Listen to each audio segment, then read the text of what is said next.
Haleluya seluruh jemaat GKI Padang. Haleluya. Dan yang sedang beribadah di rumah secara online, kami juga mengucapkan selamat datang, selamat beribadah bagi kita pada minggu ini. Minggu terakhir di bulan Mei, kita akan diberkati kembali dengan firman Tuhan tentang kelimpahan. Mari katakan ke sebelahmu, inilah minggu akhir, jangan sampai kita lewatkan firman Tuhan tentang kelimpahan.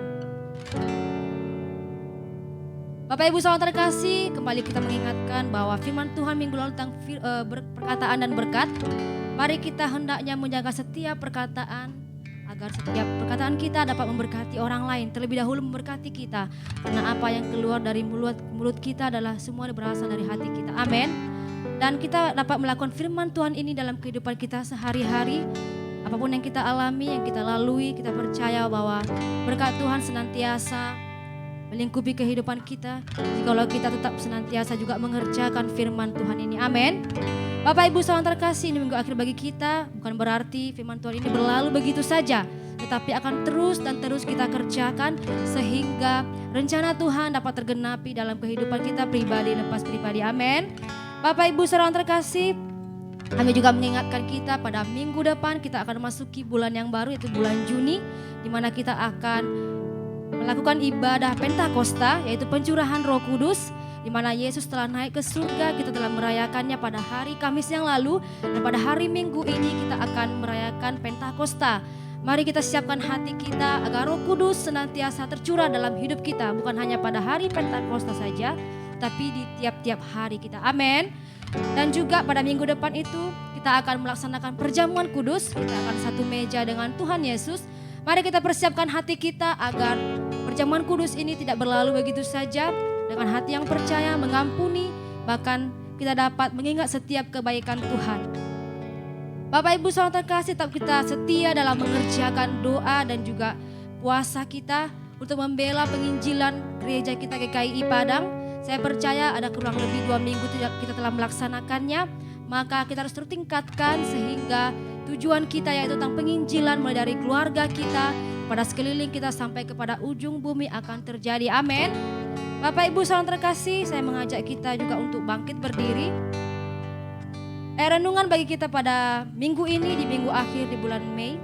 Dalam Matius 6 ayat 25.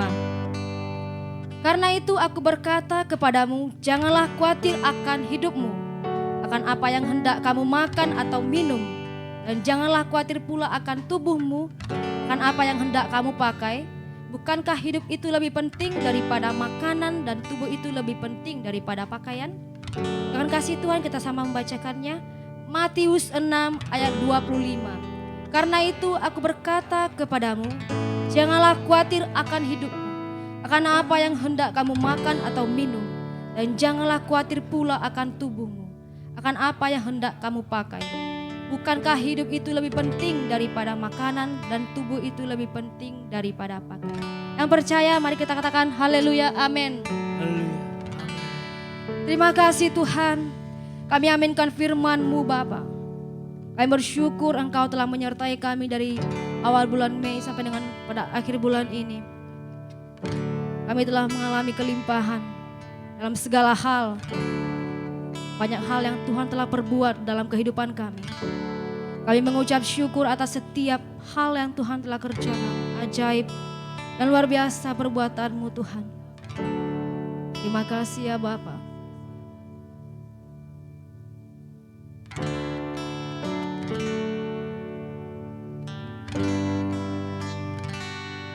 Kami bersyukur padamu Tuhan atas kasih-Mu.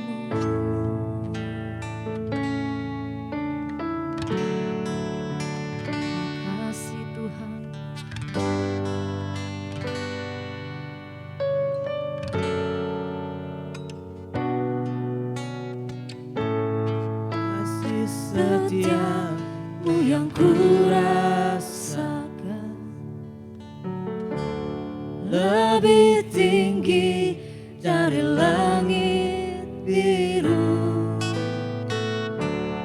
Kebaikan-Mu yang telah Kau nyatakan lebih dalam dari lautan. Berkat-Mu yang telah ku terima sempat membuatku terpesona. Apa yang tak pernah kupikirkan, itu yang Kau sediakan bagiku. Siapakah aku ini, Tuhan? Jadi biji mata-Mu. Dengan apa kan ku balas Tuhan selain puji dan sembah. Mari seluruh jemaat Tuhan, tekan dengan segenap hatimu. Berkat-Mu,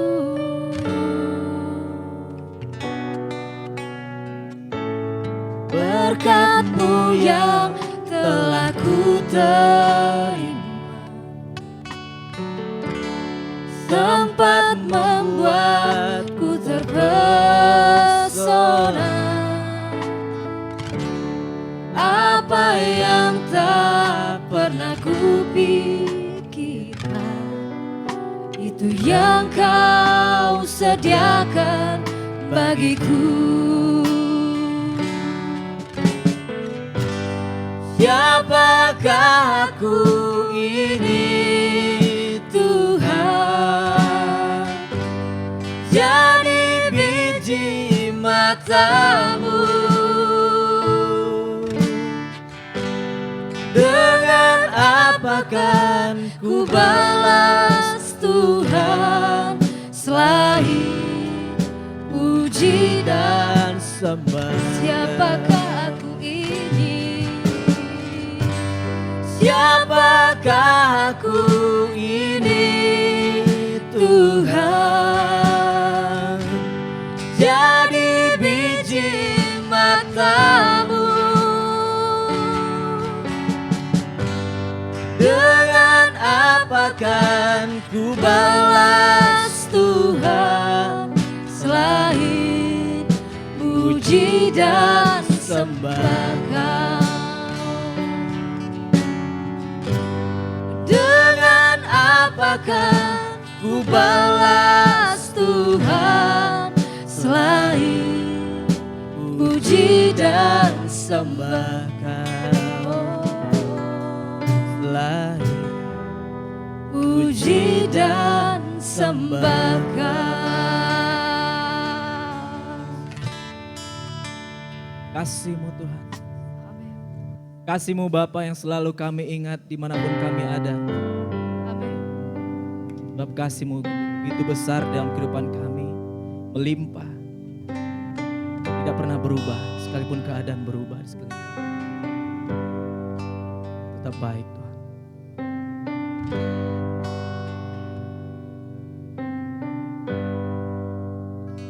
Aku tak mau lupakan kebaikan-Mu.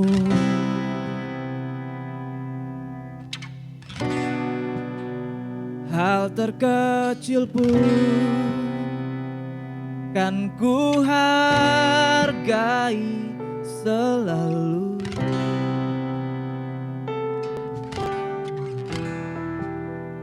Kan ku ingat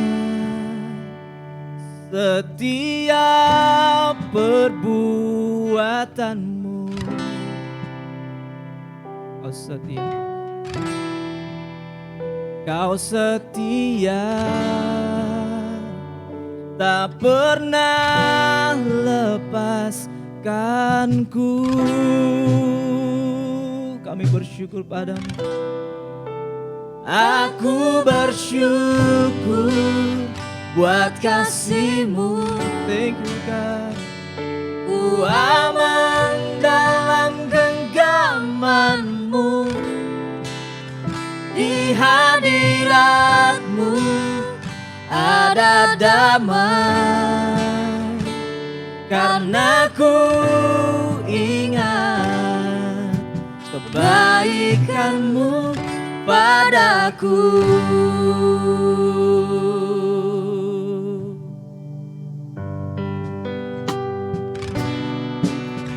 Ketika badai dan cobaan menentangku,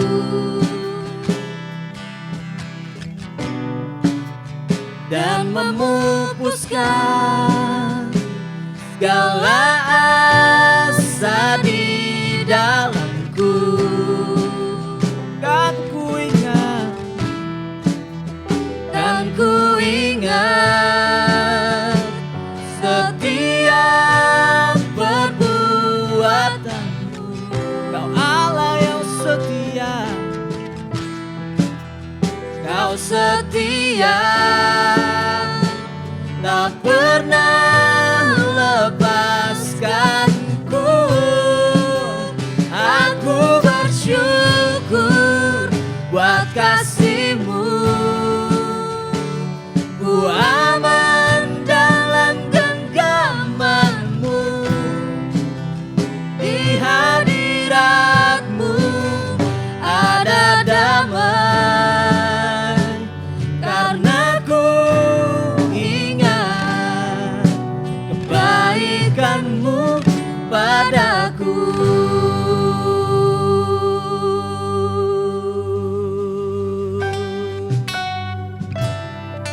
Kan selalu ku ingat, kan selalu Tuhan, ku ingat. Pujilah namanya, Kasih-Mu tak pernah jangan berubah. lupakan kebaikannya. Oh.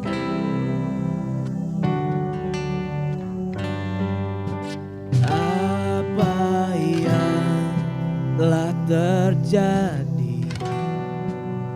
dan yang akan terjadi tak bisa mengubahkan. Kau tetap Tuhan yang Bapa yang apa yang telah terjadi dan yang akan terjadi tak bisa mengubahkan. Kau tetap Tuhan yang baik.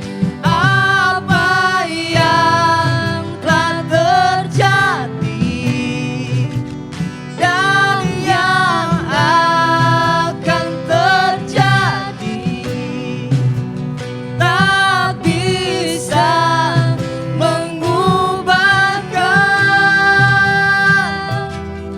Kau tetap Tuhan yang baik.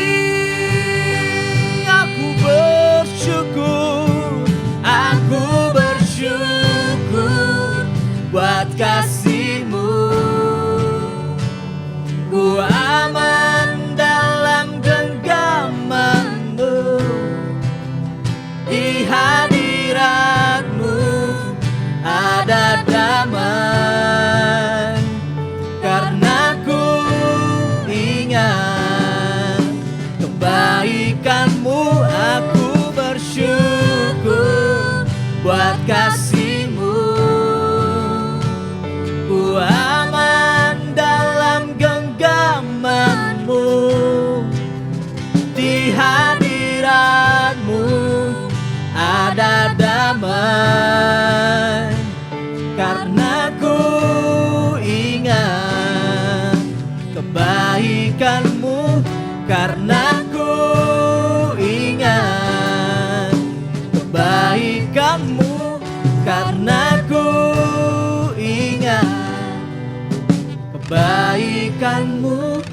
padaku.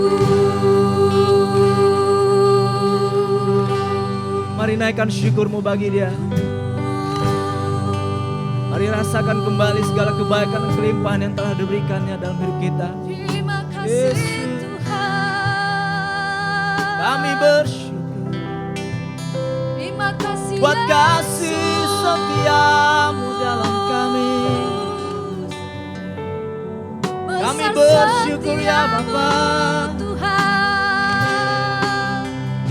Kami berterima kasih buat Kami kebaikan-Mu. Kebaikan-Mu, karena kami lupakan pertolongan-Mu. Kasih-Mu tinggi, kasih-Mu dalam, kasih-Mu lebar bagi kami ya Tuhan. Jiwa kami bersorak, jiwa Tak kami terbatas oleh ruang dan waktu. Kasih-Mu tetap sempurna. Terima kasih Kasih-Mu atas kasih Yesus yang berlimpah. sempurna di dalamku. Oh haleluya. Yesus, kami bersyukur Pujian buat bagimu. anugerah-Mu di dalam kami. Kami berterima kasih ya Tuhan. Kami bersyukur atas kasih-Mu, Tuhan. Kami Yesus. bersyukur atas kebaikan-Mu di sepanjang. Terima kasih ya Tuhan. Kami bersyukur padamu Tuhan. Kami mau naikkan puji bagimu Raja, bagimu Yesus Tuhan kami. Yesus, Tak Kau terukur akan kasih-Mu. Besar setiamu Tuhan. Oh haleluya. Di seluruh jemaat Tuhan, angkat suaramu. Mari kita puji Dia lebih lagi. Mari kita tinggikan Allah kita yang luar biasa. Terima kasih Tuhan.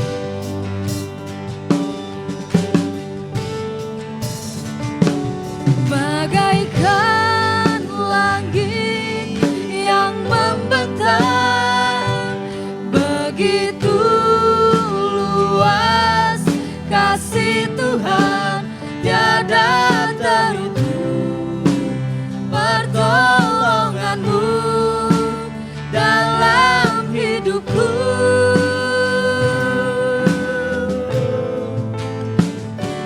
Bagaikan dalamnya samudra, begitu dalam kasih Tuhan, tiada terhitung kesetiaan-Mu dalam hidupku.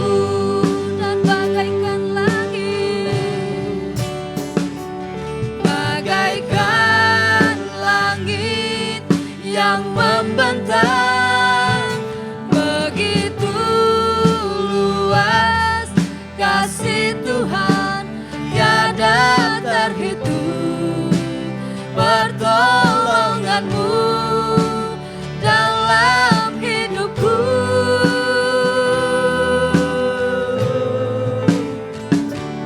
Bagaikan dalamnya samudra, begitu dalam kasih Tuhan, tiada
Tuhan Yesus. Pada saat ini kita akan menaikkan topik doa kita di hadapan Tuhan, dan sebelumnya kita akan menaikkan ucapan syukur kita.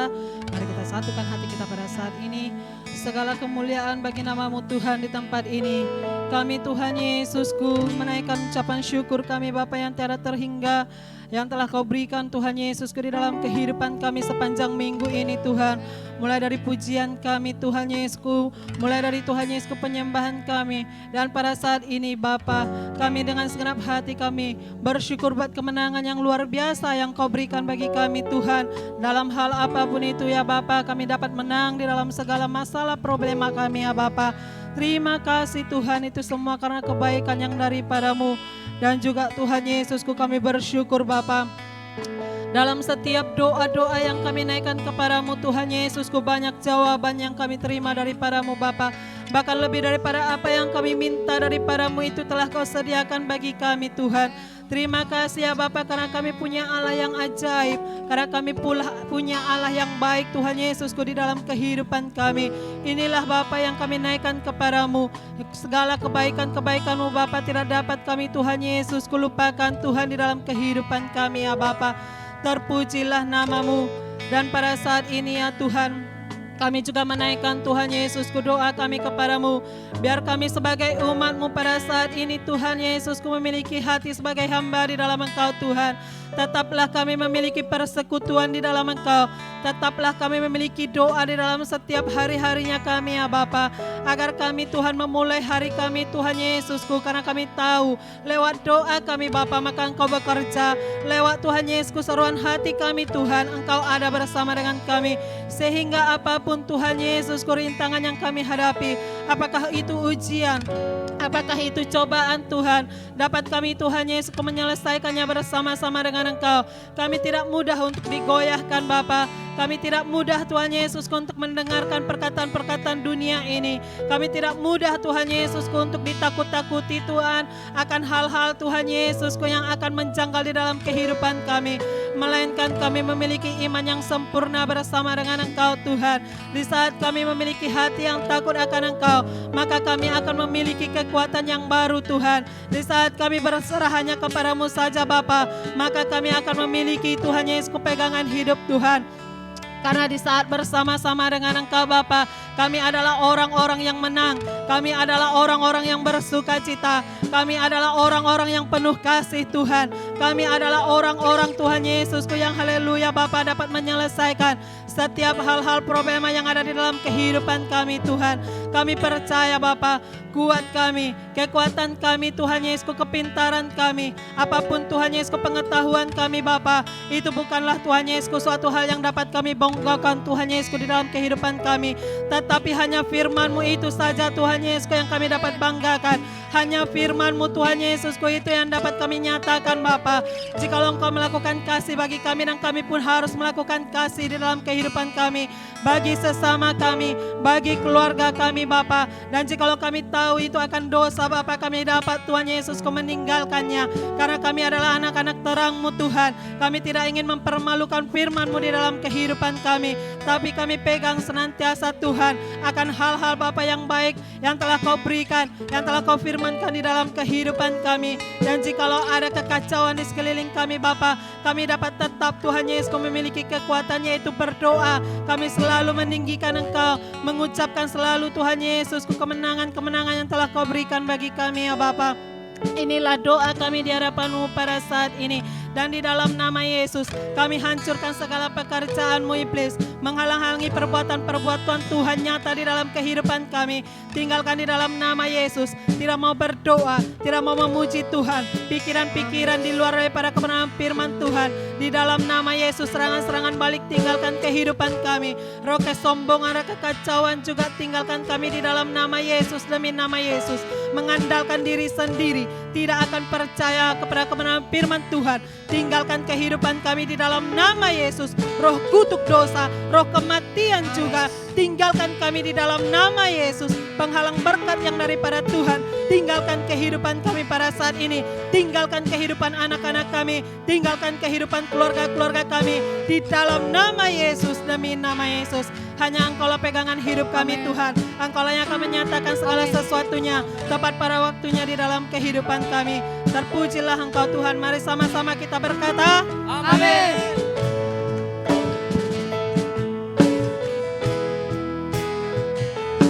Bagaikan langit yang membentang, begitu luas kasih Tuhan, tiada terhitung pertolongan-Mu dalam hidupku.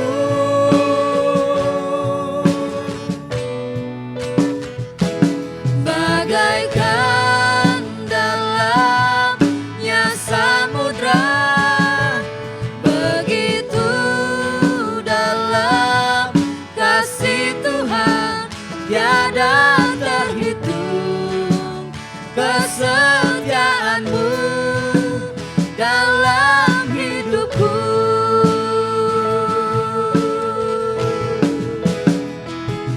Bagaikan langit yang membentang, begitu luas kasih Tuhan, tiada terhitung pertolongan-Mu dalam hidupku.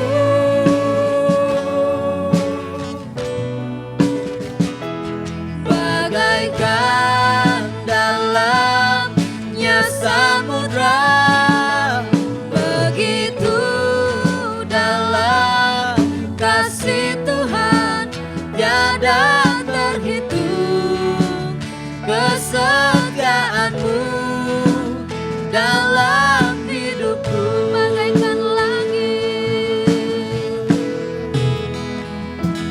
bagaikan langit yang membentang, begitu luas kasih Tuhan, tiada terhitung kesenangan-Mu dalam hidupku.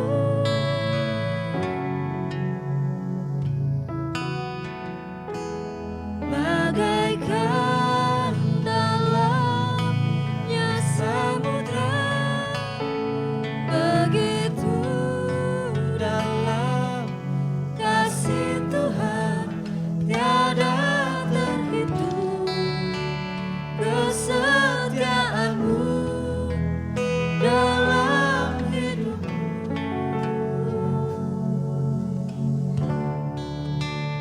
Tiada terhitung kesetiaan-Mu, tiada terhitung kesetiaan-Mu dalam hidupku.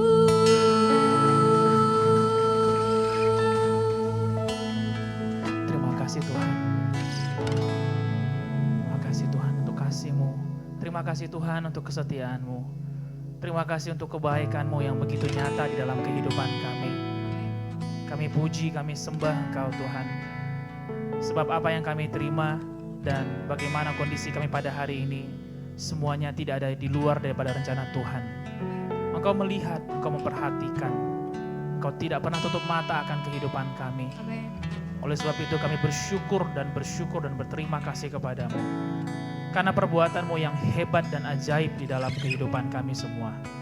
Kalau kami bisa berkumpul pada hari ini untuk beribadah, untuk memuji menyembah Tuhan, semua itu hanya karena Tuhan saja. Dan kami bersyukur kami dapat melewati masa-masa pandemi, masa-masa yang berat bagi kami. Dan kami bersyukur karena Tuhan Allah kami yang kami sembah, Allah yang hidup. Dia Allah yang memegang tangan kami semua. Amin. Sehingga sampai pada hari ini kami bersyukur buat kondisi yang lebih baik. Dan kami terus berdoa supaya kedepannya kondisi ini pun terus dan terus membaik Tuhan. Amin. Apapun musim yang akan terjadi di dalam kehidupan selanjutnya, kami percaya bahwa Engkau Tuhan yang memegang janji. Dan Engkau akan terus setia memegang janji-Mu. Amin. Terima kasih Bapa, sebentar kami akan dengarkan firman-Mu. Dan kami percaya bahwa firman-Mu menjadi kekuatan, menjadi rema, menjadi berkat bagi kami. Amin.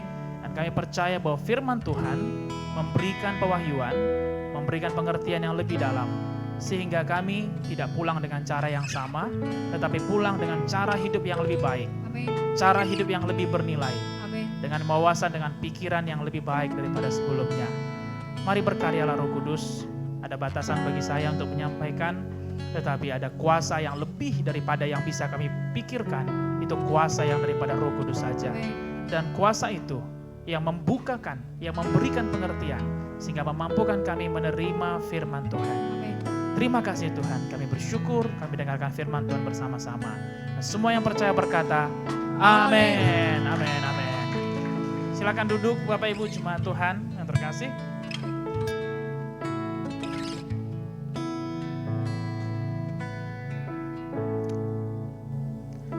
Selamat pagi semuanya Bapak Ibu Saudara. Haleluya. Boleh sekali lagi sapa kiri kanannya, katakan haleluya saudaraku, haleluya Bapak, haleluya Ibu. Tanyakan juga kabarnya, apakah mereka dalam kondisi yang sehat-sehat saja pada hari ini.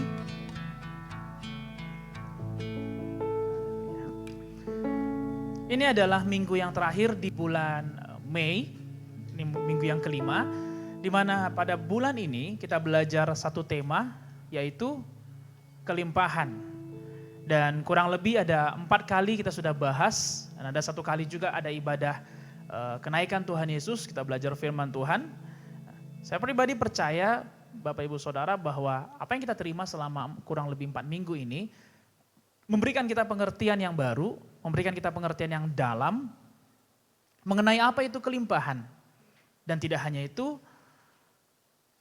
bahwa selama apa yang sudah kita pelajari, memberi kita pengertian bahwa kita ini hidup dalam kelimpahan. Kelimpahan adalah tentang mengelola apa yang ada pada kita. Walaupun ada perbedaan di ibadah, sedikit perbedaan di ibadah pertama maupun ibadah kedua, tapi sama-sama kita percaya bahwa Roh Kudus mengkaryakan sesuatu bagi kita, memberi kita pengertian bagi pembelajaran di bulan Mei ini. Nah, salah satu yang dipelajari adalah bahwa kelimpahan adalah tentang mengelola apa yang ada pada kita. Tentang mengelola apa yang kita punya. Apakah itu talenta, waktu, harta materi, ide, kreativitas, hubungan, usaha, atau apapun yang ada pada kita pada hari ini, itu perlu kita kelola dengan baik dan dengan benar. Nah, kelimpahan bukan tentang apa yang datang dari luar sana ke dalam, tidak. Tetapi belajar bersyukur dengan apa yang kita punya dan mengelola apa yang kita miliki pada hari ini. Sehingga dengan pengelolaan yang baik dan benar, apa yang kita punya akan berlipat ganda.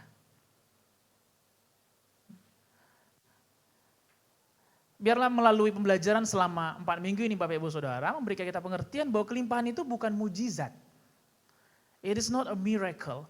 Bukan mujizat yang seperti magic terjadi setelah kita ikut Tuhan, bergelimang harta, bergelimang kesehatan, lalu kemudian tiba-tiba bisa sukacita. Tidak, itu sesuatu yang harus kita kerjakan. Sukacita terjadi bukan sebagai sebuah mujizat, itu sebabnya sukacita adalah salah satu dari buah roh. Suatu pohon tidak mungkin berbuah kalau tidak dikerjakan. Kita nggak bisa, tidak mungkin rasanya hanya dengan meminta kepada Tuhan saja, lalu kemudian tiba-tiba kita jadi sukacita. Tidak. Perlu ada usaha kita bagaimana memelihara sukacita yang ada di dalam kita. Dengan doa, dengan berteman dengan orang-orang yang memiliki sifat positif, dengan membaca firman Tuhan, membaca hal-hal yang baik, dengan saling meneguhkan, sehingga sukacita kita berlimpah-limpah.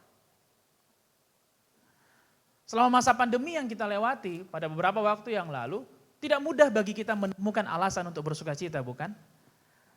Ada banyak alasan, ya salah satunya pasti mengenai keuangan, kekurangan, usaha yang turun. Itu menjadi alasan bagi kita untuk kehilangan sukacita. Dan sukacita itu nggak bisa kembali dengan mujizat saja Bapak Ibu Saudara. Perlu ada usaha kita untuk mengembalikan sukacita yang ada di dalam diri kita.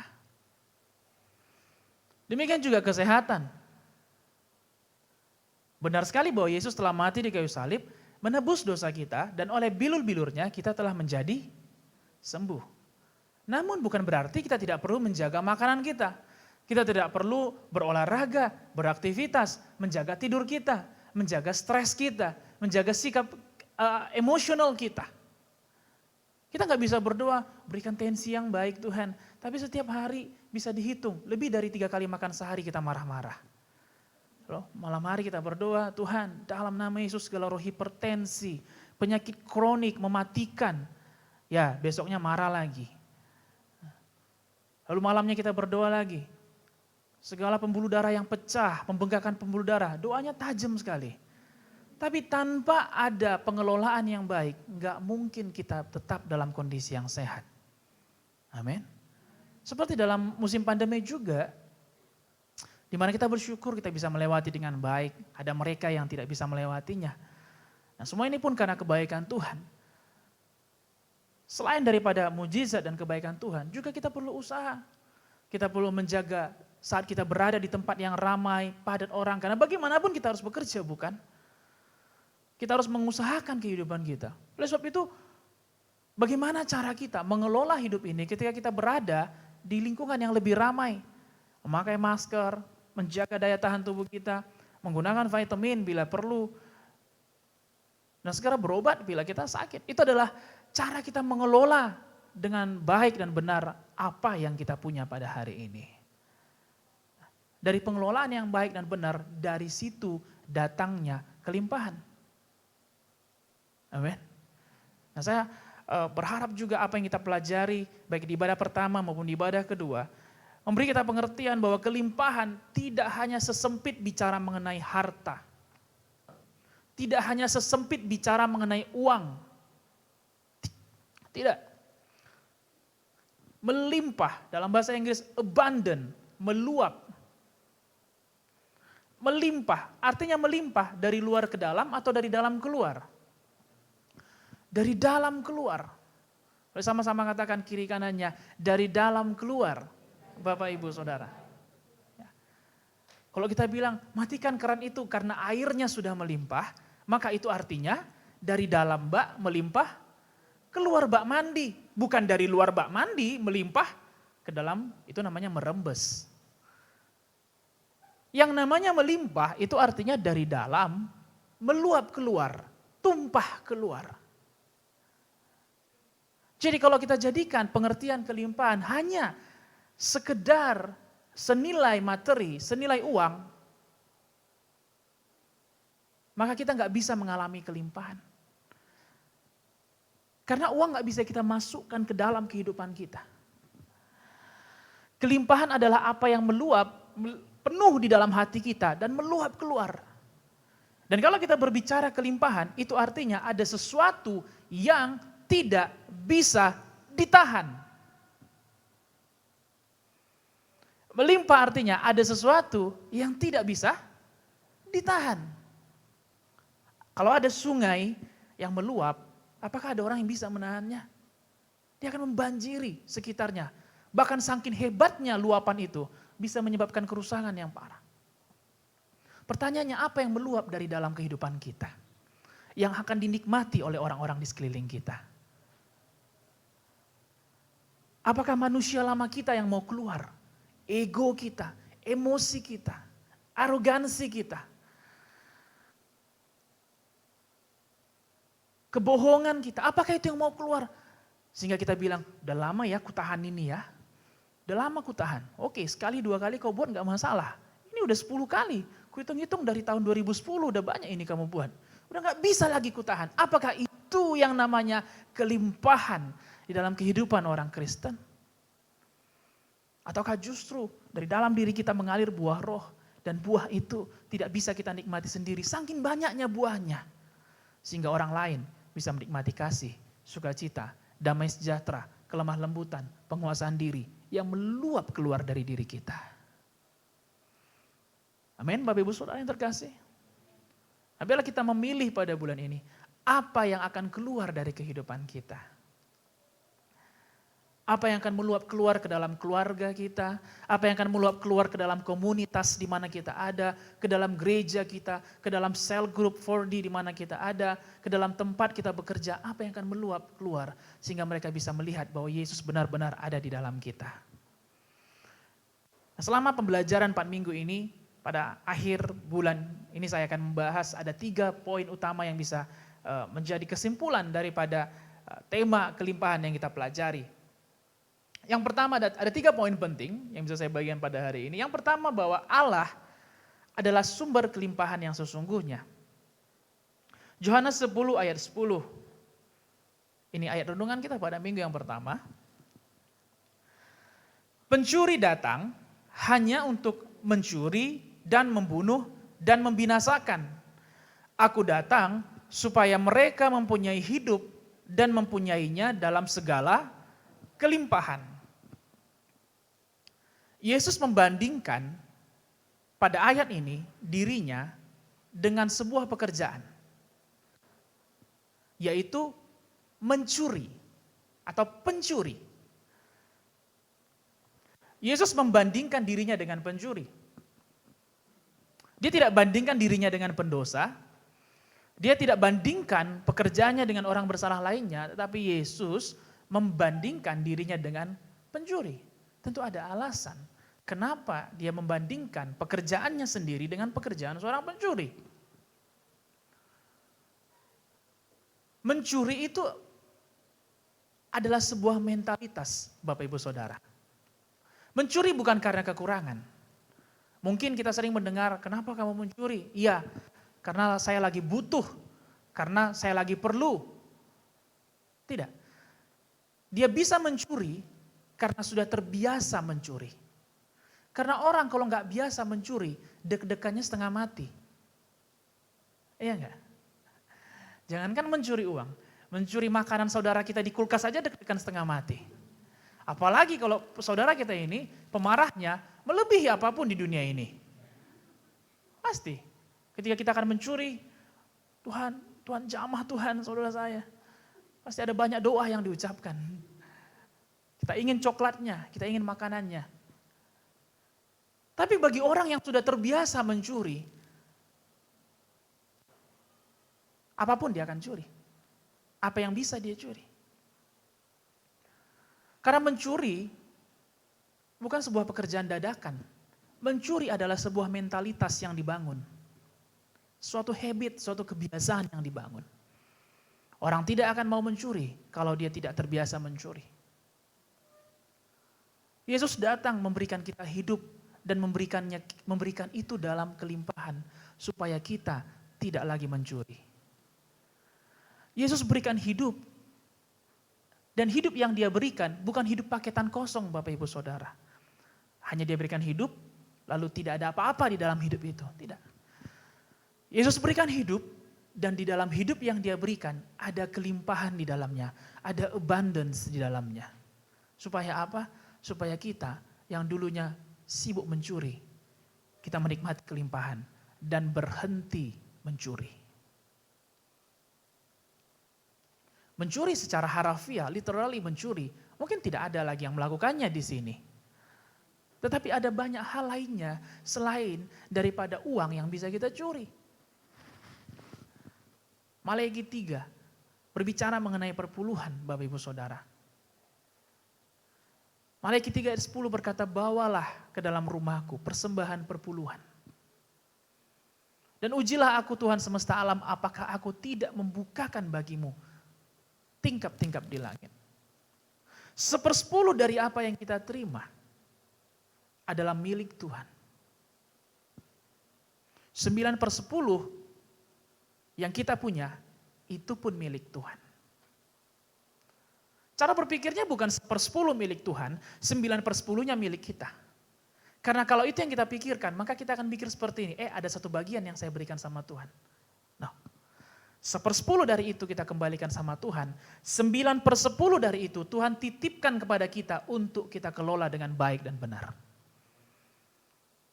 10/10 dari yang kita punya adalah milik Tuhan. Kalau ini yang cara berpikir yang kita punya, Bapak Ibu Saudara yang terkasih, maka kita tidak akan mencuri bagian Tuhan. Karena semuanya ini bagian Dia. Kita tidak akan ambil. Apa yang sisa yang Tuhan titipkan kepada kita, itu untuk dikelola. Waktu untuk dikelola dengan baik. Uang untuk dikelola dengan baik. Ide, tenaga untuk dikelola dengan baik. Bukan hanya untuk tidur-tiduran saja. Tapi ada waktu untuk kita bekerja, untuk kita berusaha, untuk bekerja keras. Dan ada waktu lagi untuk kita melayani, untuk kita menguatkan orang lain. Demikian juga ada kelebihan yang kita punya. Ada handphone, atau ada gadget, atau ada laptop, ada media sosial yang kita punya. Itu semua Tuhan titipkan untuk kita kelola dengan baik dan benar. Sehingga dari apa yang kita punya, dari 9/10 itu meluap keluar yang bisa dinikmati oleh orang-orang di sekitar kita.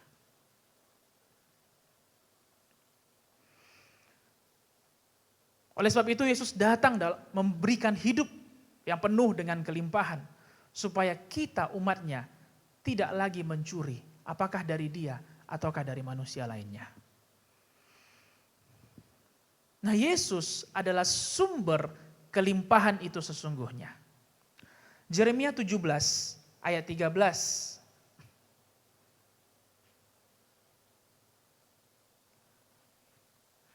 Ya, pengharapan Israel, Tuhan, semua orang yang meninggalkan Engkau akan menjadi malu.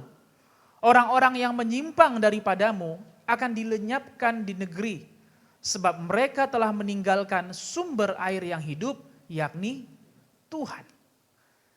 Yesus adalah sumber kelimpahan yang sesungguhnya.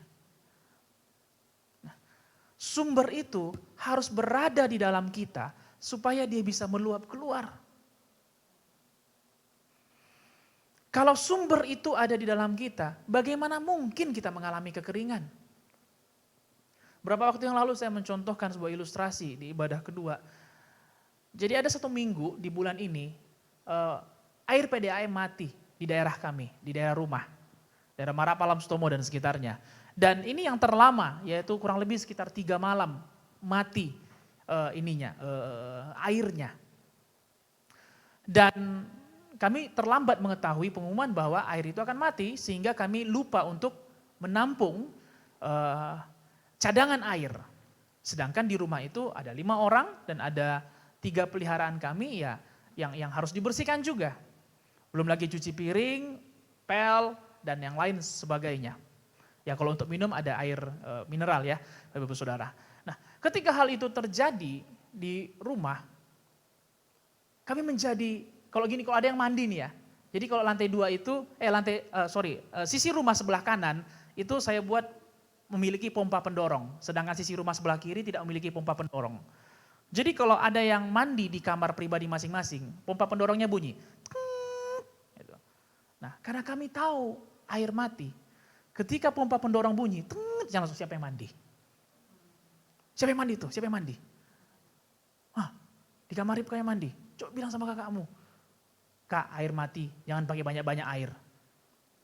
Setiap kali ada yang mau cuci piring, kami mau cuci piring, tunggu dulu kak, banyak dulu, baru cuci piring, biar hemat air.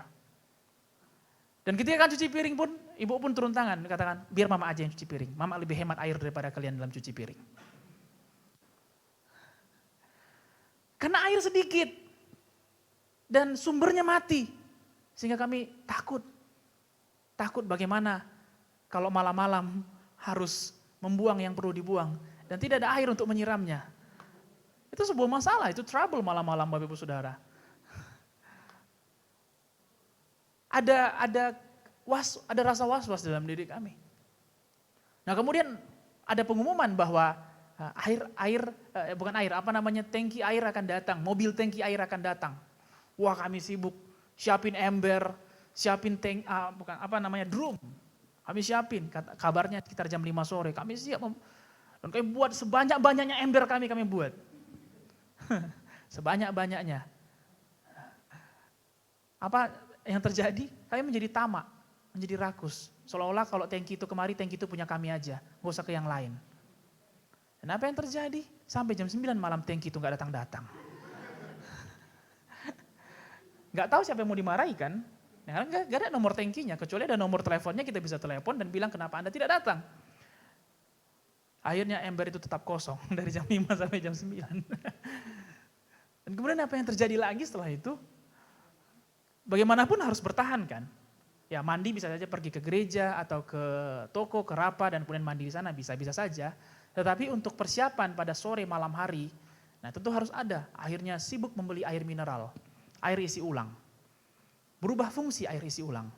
Dari harusnya air minum menjadi air mandi, air cebokan. Berubah fungsi. Dan kalau dihitung-hitung mahal juga. Karena yang dibelikan bukan 2-3 galon. Bergalon-galon, mungkin sampai 20-30 galon. Sehingga pengeluaran menjadi bertambah. Inilah yang terjadi kalau sumber tidak ada di dalam kehidupan kita.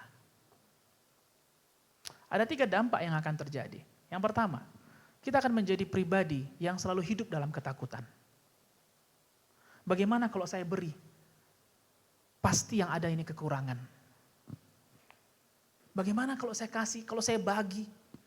Bagaimana kalau saya beri waktu saya untuk melayani? Waktu yang ada aja kurang. Bagaimana saya mau datang tepat waktu dalam beribadah? Waktunya aja kurang, jadi ya kalau saya udah datang ibadah walaupun terlambat ya maklum-maklum aja lah. Bagi orang yang tidak memiliki sumber, dia akan hidup dalam ketakutan. Yang kedua, mereka akan menjadi pribadi yang tamak, yang rakus. Setiap kali ada kesempatan, itu untuk mereka, enggak untuk orang lain. Yang ketiga, mereka akan menyerap nilai-nilai yang salah untuk memuaskan kekurangannya.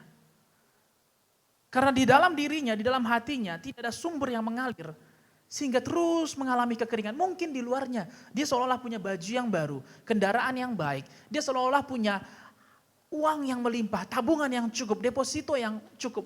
Tapi di dalamnya, far more deep inside, dia kekeringan. Sehingga mereka akan mencoba menyerap nilai-nilai yang salah untuk memuaskan kekeringan di dalam kehidupannya. Orang-orang Kristen kita memiliki Yesus sebagai sumber kelimpahan yang sejati. Kalau sumber itu ada di dalam diri kita, maka kita nggak lagi hidup di dalam ketakutan. Maka kita tidak lagi menjadi pribadi yang tamak, pribadi yang rakus. Mana bagian saya? Kenapa saya tidak dibagikan? Kenapa saya tidak diberi? Dan kalau sumber itu ada dalam diri kita, kita tidak akan lagi menyerap nilai-nilai yang salah untuk memuaskan kekeringan di dalam diri kita. Karena di dalam diri kita mengalir air yang hidup. Ada satu cerita dalam Alkitab yaitu mengenai tentang Abraham dan Ishak. Ishak adalah pemberian Tuhan yang paling berharga bagi Abraham. The most precious gift. Abraham adalah orang yang kaya. Dia punya harta yang melimpah. Dia punya hasil tanah yang melimpah. Dia punya ternak juga yang melimpah. Tapi ada satu harta yang paling berharga, yaitu Ishak. Di mana itu diberikan Tuhan di usia senja Abraham. Setelah Ishak berusia anak-anak, Allah berkata, supaya Abraham mempersembahkan Ishak kepada Allah. Abraham tidak menentang apa yang Allah sampaikan. Dengan taat, Abraham membawa Ishak ke gunung untuk mempersembahkannya. Dan perjalanan itu tidak hanya memakan waktu 1 hari, tetapi memakan waktu 3 hari, 3 malam. Saya rasa ada banyak kesempatan bagi Abraham untuk berpikir ulang. Ini bukan Tuhan tidak katakan seperti ini. 3 jam lagi persembahkan Ishak, tidak. Tetapi perjalanan itu untuk mempersembahkan korban ke gunung, mereka harus memakan waktu selama 3 hari.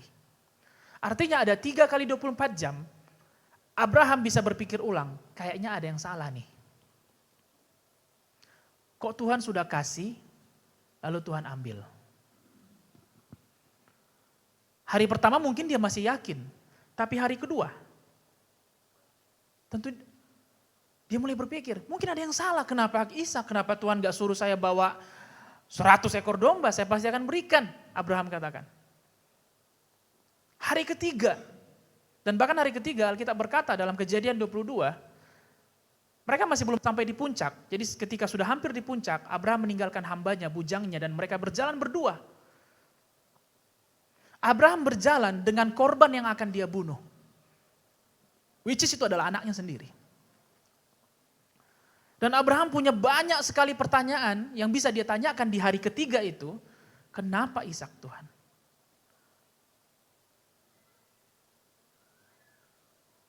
Dan kalau kita lihat, ada perbedaan korban Ishak dengan korban Samuel. Kalau Samuel akan dikorbankan kepada Tuhan, tapi dalam bentuk menjadi abdi atau menjadi pekerja di dalam rumah Tuhan. Hana bernazar seperti itu. Tetapi dalam hal ini, Allah meminta korban nyawa daripada Ishak. Ada banyak waktu, ada banyak kesempatan, ada banyak hari di mana Abraham bisa mempertanyakan, Tuhan kalau dia diambil, tentulah semangat hidup Abraham pasti akan sirna.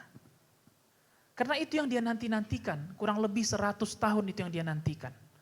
Itulah semuanya, itulah semua kehidupannya. Namun apa yang kita bisa pelajari dari cerita Abraham? Dalam Kejadian 22 ayat 14.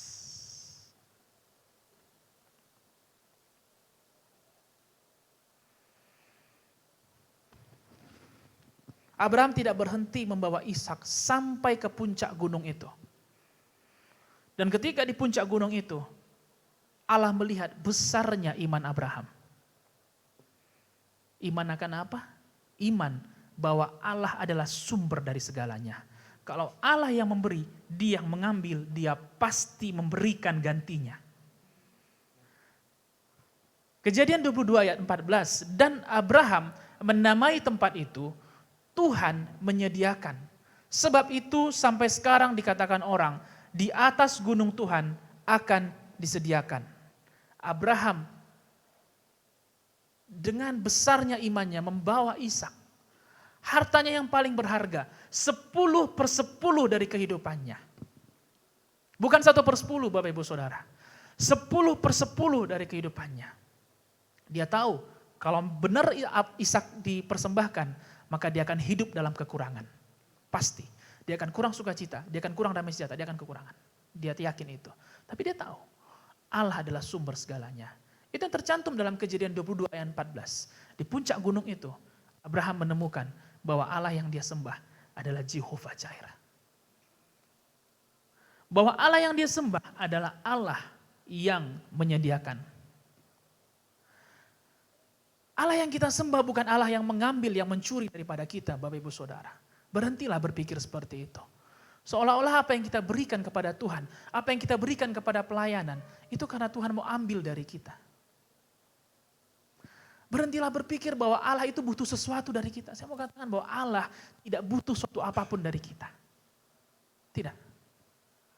Ibu Gembala Sidang pun mengatakan bahwa Allah bukan mengambil dari kita. Dia bukan mengadakan sebuah masalah dalam kehidupan kita. Kalau itu diizinkan, bukan berarti dia yang memberikan.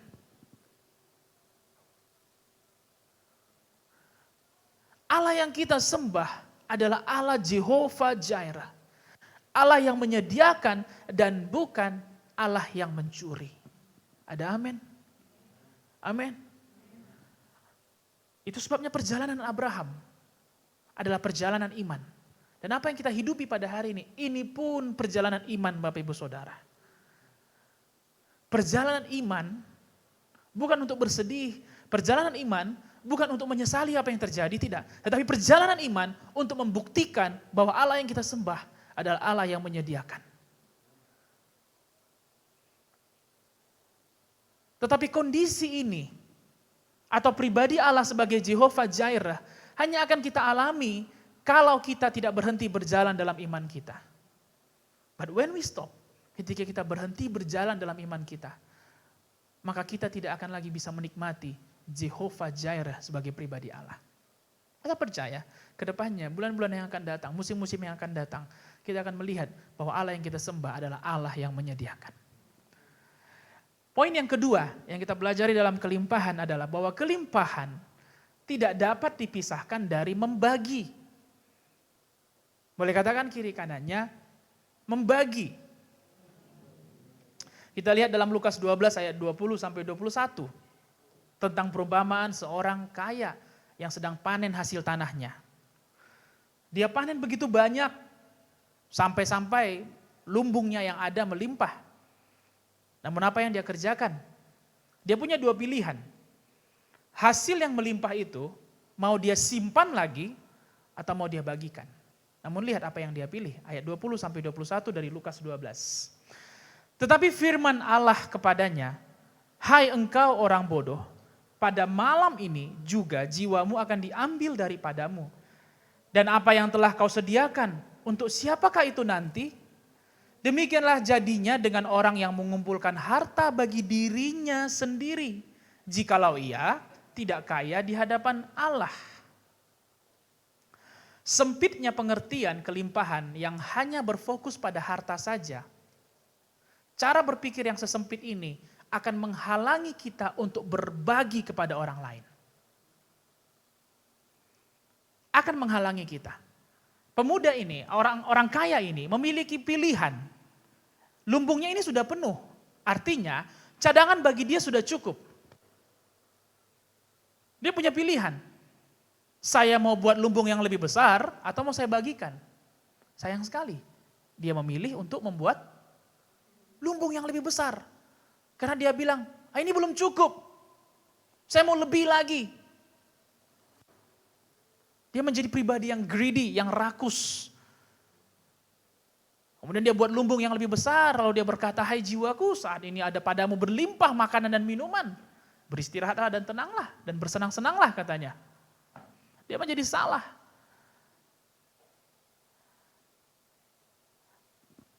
Dan dia tidak bagikan apa yang berlimpah keluar dari dirinya. Kita perlu menyadari Bapak Ibu Saudara, bahwa prinsip pengelolaan dalam Alkitab tidak lepas dari tiga hal. Yang pertama dikerjakan, yang kedua dicukupkan, yang ketiga dibagikan. Kerjakan apa yang ada. Setiap yang dikerjakan pasti menghasilkan sesuatu, bukan? Gak ada orang yang masak ikan, campur bawang, campur ini, setelah kompornya dimatikan ikannya masih tetap mentah. Tidak. Setelah dia olah, dia goreng, dia campur dengan ini, dengan cabai, dengan bawang, dan kemudian lompornya dimatikan, maka ikan itu akan berubah bentuk menjadi ikan masakan. Ikan goreng lah, ikan balado lah, atau ikan apapun yang sedang dia rencanakan. Tapi kalau ikan itu tidak dikerjakan, maka ikan mentah tetaplah ikan mentah. Makin tidak dikerjakan, lama-lama ikan mentah itu akan busuk. Itu jadinya kalau talenta yang ada dalam diri kita tidak kita kerjakan. Kita bisa berdoa. Ada orang katakan, "Aduh Bu, aduh Pak, kalau Bapak berdoa sama saya, aduh dalam rasanya. Hadirat Tuhan rasanya melimpah memeluk saya." Terus kita, "Wah itu talenta saya berarti berdoa." Udah aku simpan saja. Kalau ada nanti yang butuh talenta saya, ya kalau aku suka aku doakan. Kalau aku gak suka sama dia, ngapain aku doakan dia? Kalau ada nanti yang minta doa saya pikir-pikir dulu, dia udah pernah berikan apa ya sama saya ya. Kalau dia pernah berikan sesuatu ya saya doakan. Kalau dia gak pernah berikan, so what for? Saya doa sama dia. Hey, talenta kalau tidak dikerjakan tidak akan berganda. Dan makin tidak dikerjakan maka akan menjadi busuk. Dan Tuhan sang pemberi talenta tidak akan membiarkan talentanya busuk. Itu sebabnya yang satu talenta itu yang tidak dikerjakan, yang dikuburkan dalam-dalam, tuannya ambil dan berikan kepada yang punya 5 talenta. Karena Allah sang pemberi talenta tidak akan pernah membiarkan talentanya membusuk dalam diri manusia. Tidak. Dia ingin setiap talenta yang ada dalam diri kita dipergunakan semaksimal mungkin. Amin. Semaksimal mungkin. Talenta menjadi seorang ayah, talenta menjadi seorang ibu, talenta menjadi seorang anak. Tuhan mau itu dipergunakan semaksimal mungkin. Setelah dikerjakan, lalu kemudian cukupkan bagi kita. Itu prinsip yang kedua, cukupkan dulu. Matius 6 berkata, kesusahan sehari cukuplah untuk 1 hari.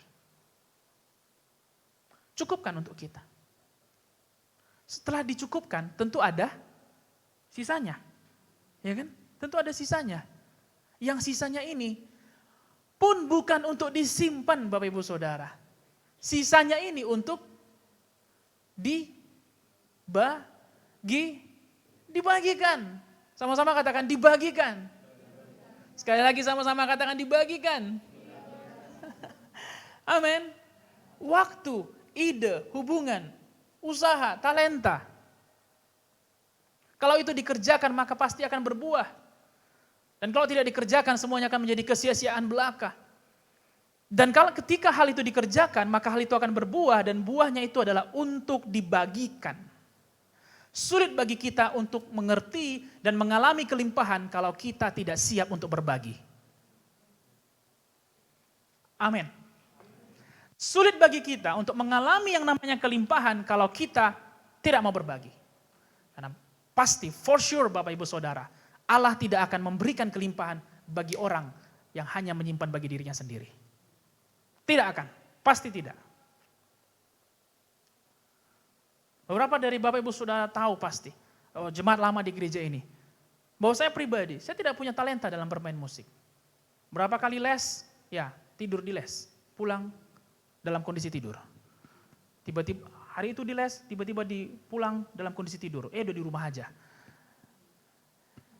Kami balik dari Medan setelah Papa dipanggil Tuhan, saya melihat gereja ini perlu musik yang lebih lagi. Waktu itu hanya keyboard saja. Saya pikir gereja ini harus diperlengkapi lebih lagi dalam memuji Tuhan. Dan kemudian kami beli drum. Wah, saya bangga sekali memainkan drum itu padahal yang saya tahu cuma duk tak duk duk tak. Duk tak duk duk tak. Semua lagu duk tak duk duk tak. Semua lagu. Dan pada waktu itu belum sekaya sekarang belajar dari YouTube, belajar dari medsos atau belajar dari platform lainnya. Kita harus beli kaset, putar kaset, bahkan kaset itu diputar-putar sampai akhirnya pitanya pun keluar karena sering kali diputar. Beli kaset baru lagi. Sampai akhirnya saya belajar mengcopy paste kaset. Mengcopy kaset supaya nggak beli-beli lagi. Tapi untuk diri sendiri ya, bukan untuk dijual bajakan. Apa yang saya tidak punya pada waktu itu? Tapi mungkin bakat itu ada terpendam di dalam diri saya pribadi. Kalau saya tidak kerjakan, maka talenta itu nggak akan keluar. Tapi walaupun talenta itu tersembunyi, tapi kalau dikerjakan, pasti akan keluar. Pasti akan menjadi sebuah kenyataan. Dan yang menjadi motivasi saya pada waktu itu adalah gereja ini harus semakin bertumbuh dalam hal memuji Tuhan. Harus ada musik yang tidak hanya keyboard saja, tidak hanya organ tunggal saja, harus ada yang lain. Itu motivasi saya. Motivasinya bukan untuk keren-kerenan bagi diri saya pribadi, enggak. Walaupun saya sempat ada di fase itu di mana main drum supaya keren, sempat ada di fase itu. Tetapi motivasi utama saya adalah bagaimana supaya sama-sama bisa menikmati musik yang lebih lengkap. Dan itu sebabnya Tuhan melimpahkan sesuatu kepada kita. Dan kita nggak akan bisa mengalami kelimpahan kalau kita tidak siap untuk membagikan apa yang melimpah dari kita. Karena Tuhan tidak akan biarkan sesuatu terbuang sia-sia karena pilihan hidup kita. Amsal 11 ayat 24 sampai 25 berkata, ada yang menyebar harta tetapi bertambah kaya. Ada yang menghemat secara luar biasa, namun selalu berkekurangan. Siapa banyak memberi berkat, diberi kelimpahan. Siapa memberi minum, ia sendiri akan diberi minum. Sekali lagi saya akan bacakan ayat 25. Siapa banyak memberi berkat, diberi kelimpahan. Siapa memberi minum, ia sendiri akan diberi minum. Bukan dikatakan, siapa yang banyak menyimpan berkat, diberi berkat. Tidak. Siapa yang banyak memberi berkat, diberikan kelimpahan. Haleluya, Bapak Ibu Saudara. Bagi mereka yang siap untuk membagikan berkat yang dia terima, mereka akan merasakan apa itu kelimpahan. Tidak selalu misalnya kita bagikan uang kita bagi orang lain, lalu kemudian uang itu balik kepada kita. Bukan. Tapi ketika kita bagikan, kita lihat hidupnya berubah, kita lihat dia bisa melunasi utangnya, kita lihat dia bisa menjalani kehidupannya, melimpah sukacita kan? Melimpah, karena kita lihat ada orang yang hidupnya bisa kita berdampak oleh karena keuangan kita. Mungkin tidak banyak yang kita berikan, tapi yang sedikit itu kalau dibagikan akan mendatangkan kelimpahan. Pasti mendatangkan kelimpahan. Poin yang ketiga yang terakhir, kelimpahan adalah tentang sikap hati.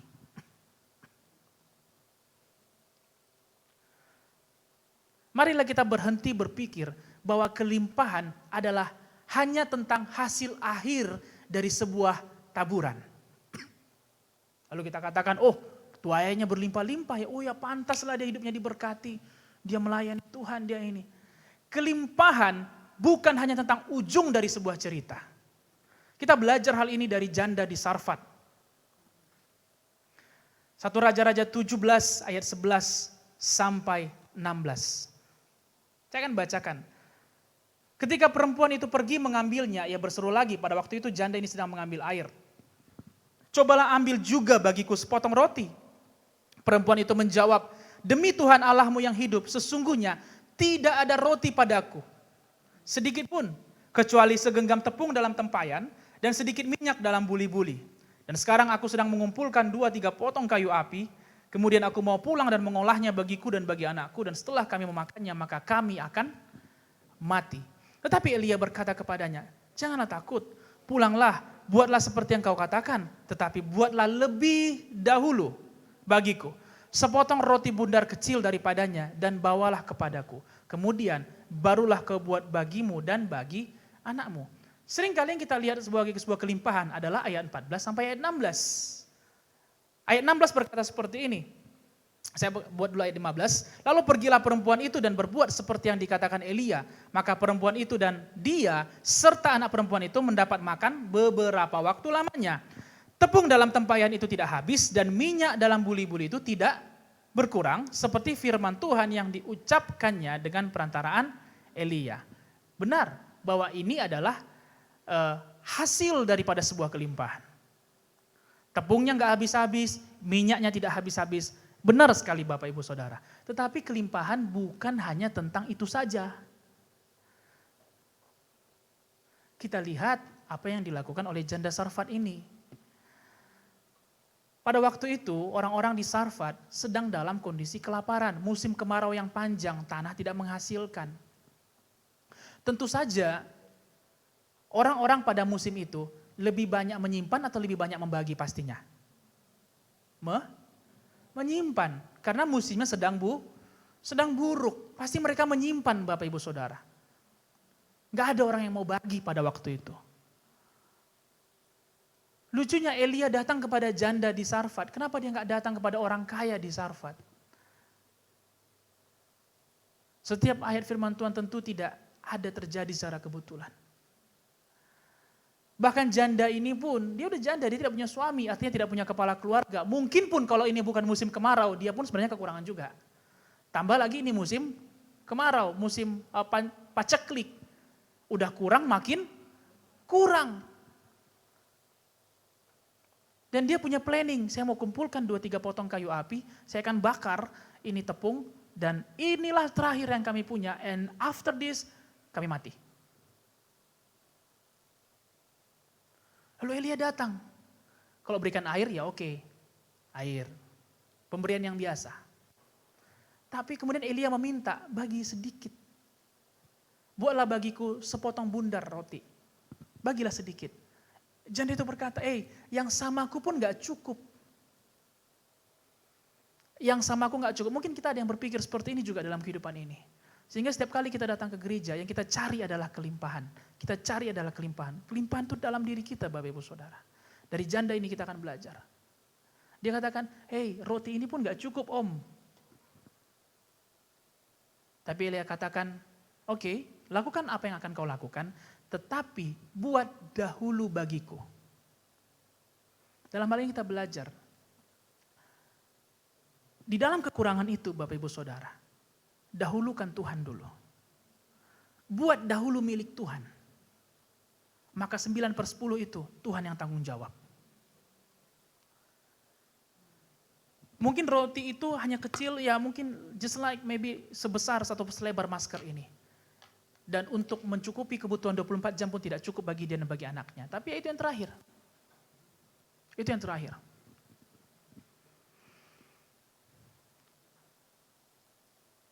Janda ini miskin di dalam fisiknya. Tidak ada kelimpahan di dalam fisiknya. Sedikit minyak, sedikit tepung, tapi dalam hatinya ada kelimpahan. Kelimpahan ketaatan dan kelimpahan kemurahan hati. Kelimpahan tidak terpisahkan dari ketaatan dan kemurahan hati. Amin.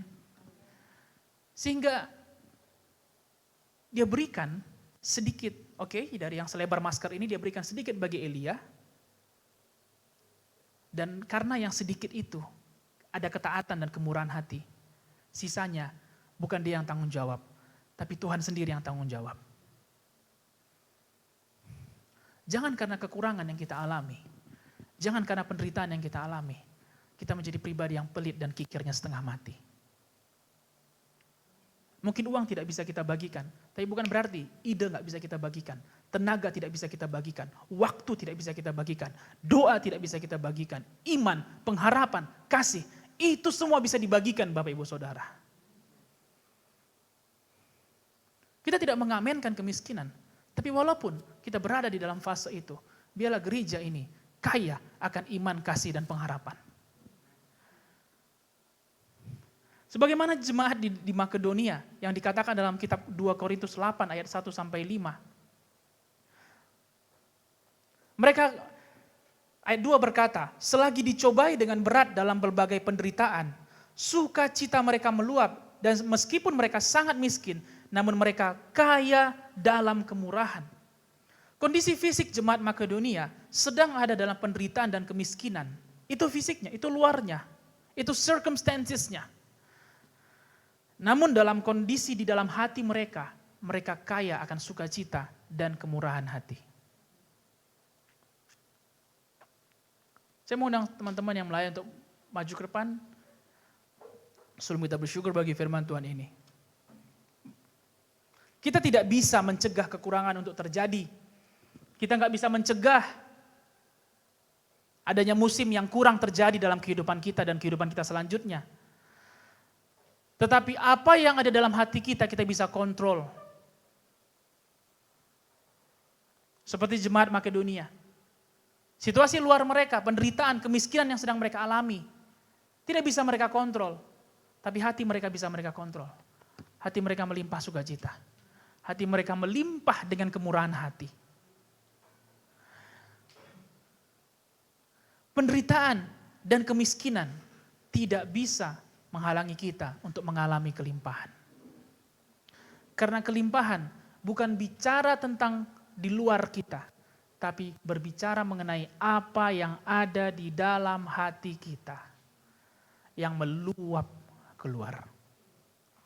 Oleh sebab itu Bapak Ibu Saudara, teruslah melayani, teruslah berbuat baik, teruslah berdoa bagi mereka yang sakit.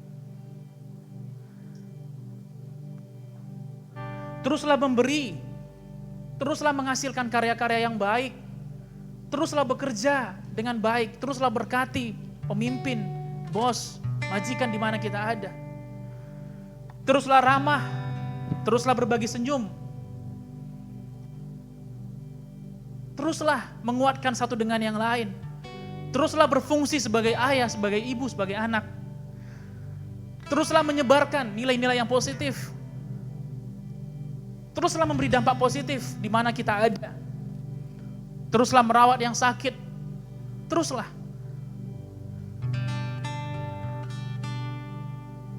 Apa yang baik yang sudah kita lakukan, teruskanlah. Dan teruskanlah melakukannya dari posisi melimpah, bukan dari posisi kekurangan. Ada perbedaan kita melakukannya dari posisi melimpah dan posisi kekurangan. Kalau kita melakukan dari posisi kekurangan, kita akan pikir, kalau saya lakukan ini, apa yang akan saya terima balik? Kalau saya berikan ini, apa yang akan saya terima balik? Dari Yesus kita belajar, dia tidak memberi untuk pamrih dari kita. Teruslah melayani, teruslah berbuat baik dari posisi kita berlimpah, Bapak Ibu Saudara. Karena kita tahu bahwa sumber itu ada dalam diri kita. Yang kedua, karena kita tahu kelimpahan bukan untuk disimpan, tetapi untuk dibagikan. Yang ketiga, karena kelimpahan bukan tentang apa yang terjadi di luar, tetapi apa yang terjadi di dalam hati kita. Matius 28 ayat 20b yang kita dengarkan pada ibadah kenaikan kemarin. Yesus ketika dia naik ke sorga, dia tidak tinggalkan kita. 28 ayat 20b berkata, dan ketahuilah aku menyertai kamu senantiasa sampai kepada akhir zaman.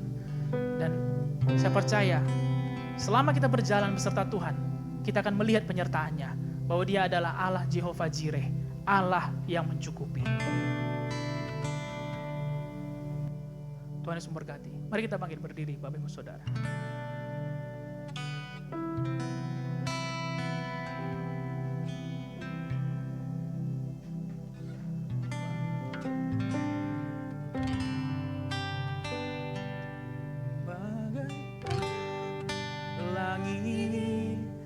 Yang membentang begitu luas, kasih Tuhan tiada terhitung, pertolonganmu dalam hidupku.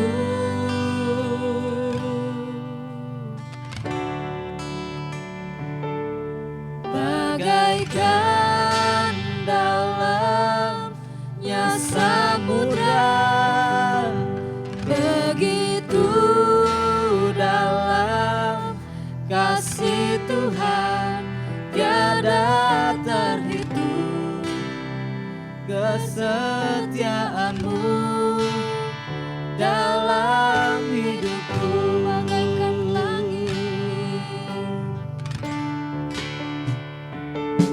Bagaikan langit yang membentang, begitu luas kasih Tuhan tiada terhitung, pertolonganmu dalam hidupku.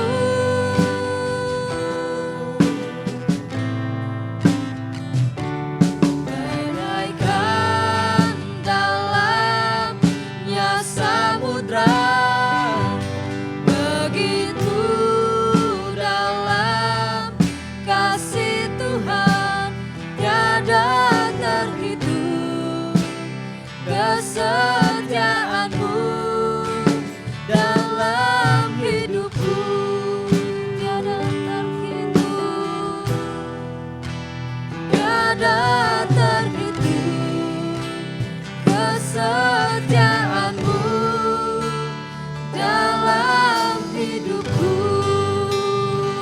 Terima kasih Tuhan. Terima kasih Tuhan. Tiada terhitung, tiada terselami kebaikan-Mu, kebaikan-Mu, Kami menyadari setiap perbuatan ajaib, kebaikan-Mu lebih dari apapun, perbuatan-Mu besar, perbuatan-Mu ajaib.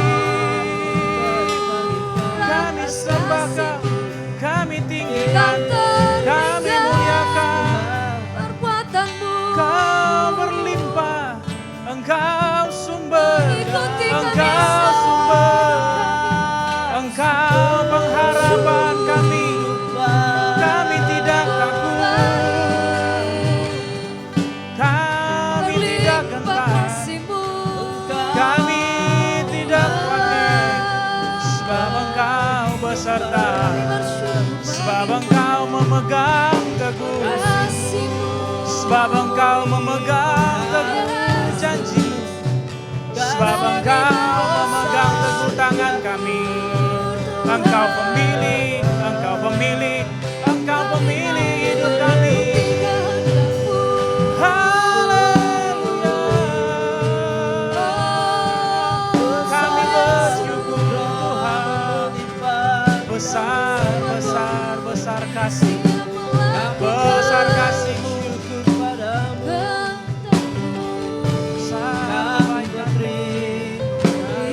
kasih Tuhan. Terima kasih Tuhan. Besarlah kebaikan-Mu dalam kehidupan kami. Amin. Berlimpah rahmat, kasih, dan setia-Mu Tuhan. Tidak pernah habis-habisnya. Kami bersyukur karena hari demi hari tidak pernah habis-habisnya rahmat Tuhan. Amin. Dan oleh sebab itu kami mengucapkan syukur kepadamu. 1 bulan kami belajar mengenai kelimpahan Dan Roh Kudus, ajari kami lebih dan lebih lagi untuk kami mengerti dan mengalami kelimpahan setiap hari di dalam kehidupan. Dan kami berdoa dimanapun kami ada, apapun yang kami kerjakan, kami kelola dengan sungguh-sungguh, kami kerjakan dengan baik dan benar. Karena apa yang ada pada kami semuanya itu berasal daripada Tuhan. Ajar kami Roh Kudus untuk mempergunakannya dengan penuh rasa tanggung jawab, dengan penuh kesungguh-sungguhan, sehingga apa yang ada ini dapat berbuah, berlipat ganda. Amin. Dan apa yang berlipat ganda untuk kami bagikan kepada orang lain. Amin. Jadikan gereja-Mu, gereja ini, gereja yang penuh dengan iman, kasih dan pengharapan. Amin. Gereja yang mengasihi Tuhan dan gereja yang mengasihi sesama. Jadikan setiap keluarga di dalam gereja ini, keluarga yang hidup, keluarga yang bertumbuh, keluarga yang berlimpah dengan sukacita, Amin. keluarga yang berlimpah dengan kasih dan rahmat. Amin. Terima kasih Tuhan Yesus buat pembelajaran, buat semuanya. Terima kasih Roh Kudus, Kau baik. Dan pulang kami dapat mulai mengerjakannya. Amin. Kami berdoa juga bagi persembahan kami pada hari ini. Kami mau berikan yang terbaik. Kami tahu Tuhan, Engkau Allah yang tidak pernah gagal untuk mencukupi kebutuhan kami. Amin. Berkati perpuluhan, penginjilan, ucapan syukur, setiap pengorbanan-pengorbanan kami. Berkatilah ya Tuhan. Dan kami berdoa supaya apa yang tinggal kami kelola dengan benar, sehingga itu pun dicukupkan dan bahkan berkelimpahan. Amin. Berkati usaha, berkati pekerjaan, berkati tempat di mana kami bekerja. Semuanya, di mana kami ada, di sana Tuhan akan berkati dengan berlipat ganda. Amin. Terima kasih Tuhan Yesus, kami bersyukur juga kami boleh beribadah pada hari ini. Terima kasih buat musim yang terus lebih baik Tuhan. Dan kami berdoa ke depannya musim ini lebih dan lebih baik lagi. Amin. Berdoa juga bagi saudara-saudara kami, teman-teman yang tidak bisa beribadah bersama-sama di sini. Kami berdoa supaya mereka pun bisa merasakan kuasa daripada ibadah. Mereka pun dikuatkan, diteguhkan. Iman mereka pun dibangkitkan. Amin. Bahkan pengertian mereka akan firman Tuhan semakin diperdalam. Tidak lupa kami serahkan bangsa dan negara kami ke dalam tangan pengasihan Tuhan. Engkau merawat bangsa ini Tuhan. Amin. Engkau membungkus dengan kuasa darah-Mu. Amin. Bahkan juga pemerintahan kami. Berikan hikmat. Berilah hati Bapa, hati yang mengasihi dan hati yang melayani. Amin. Berdoa juga bagi Provinsi Sumatera Barat dan bagi Kota Padang. Kami ucapkan berkat, kami ucapkan kasih Bapa melimpah atas kota kami, Amin. atas Provinsi Sumatera Barat ini. Amin. Berkat Tuhan terjadi atas tanah di mana kami pijak. Amin. Kami berdoa bagi gereja-gereja Tuhan di Sumatera Barat. Biarlah menjadi gereja yang teguh berdiri di atas kebenaran firman Tuhan. Yang mengasihi Tuhan, yang mempermuliakan dan meninggikan nama Tuhan Amin. saja. Terima kasih Tuhan Yesus. Berkatilah secara khusus Tuhan, gembala sidang, keluarga gembara, full timer, para pelayan di dalam gereja ini, volunteers di dalam gereja ini, para pemimpin di dalam gereja ini. Berkati dan urapi Tuhan. Amin. Kuatkan sampai Kau datang kedua kalinya. Amin. Kami berdoa Bapa, supaya gereja ini sampai kepada maksud dan panggilan, Amin. sampai kepada rencana-Mu Tuhan. Amin. Berkati gembala sidang kami, dapat dia memimpin sidang-Mu kepada panggilan-Mu saja Bapa. Amin. Berkati semua yang sudah melayani pada hari ini. Kami tidak bisa sebutkan satu persatu, tetapi Engkau lihat mereka. Engkau lihat hati mereka. Amin. Dan Engkau Tuhan yang memberkati mereka. Ajari juga jemaat-Mu untuk mengucapkan terima kasih kepada yang sudah melayani Tuhan. Tidak berat mulut kami untuk mengucapkannya, karena ada yang melimpah di dalam diri kami. Terima kasih Bapa. Kami bersyukur, kami kembalikan segala pujian bagi Tuhan saja. Dan satu hati kami usir di dalam nama Yesus. Menghalangi semua kami mengerti dan merasakan kelimpahan yang daripada Tuhan. Segala sakit, maut, kematian, tinggalkan kami semua. Tabrakan kecelakaan di dalam nama Yesus. Dalam nama Yesus. Terima kasih Bapak, kami ucap syukur padamu. Berkati juga ibadah kedua. Berkati gembala sidang kami yang akan menyampaikan firman-Mu Tuhan. Berkati semua saudara-saudara kami yang melayani pada ibadah kedua. Terima kasih Bapak. Marilah Bapak Ibu Saudara yang terkasih, dengan rendah hati saya mengundang kita untuk mengangkat tangan ke surga. Terimalah berkat daripada Allah Bapa, Allah yang penuh kasih mesra, Allah yang mengasihi kita. Dia Bapa yang baik. Terimalah berkat daripada Tuhan Yesus yang telah mati, yang bangkit dan akan menjemput kita kedua kalinya. Terimalah persekutuan dengan Roh Kudus menjadi sahabat dan penolong bagi kita dari sekarang sampai Maranatha. Terimalah berkat ini. Hiduplah dalam iman dan hiduplah sebagai orang-orang yang lebih daripada pemenang. Di dalam nama Yesus, dan semua yang percaya dan diberkati berkata, Amin. Amin. Amin. Tuhan Yesus memberkati Bapak Ibu Saudara yang terkasih. Selamat hari Minggu.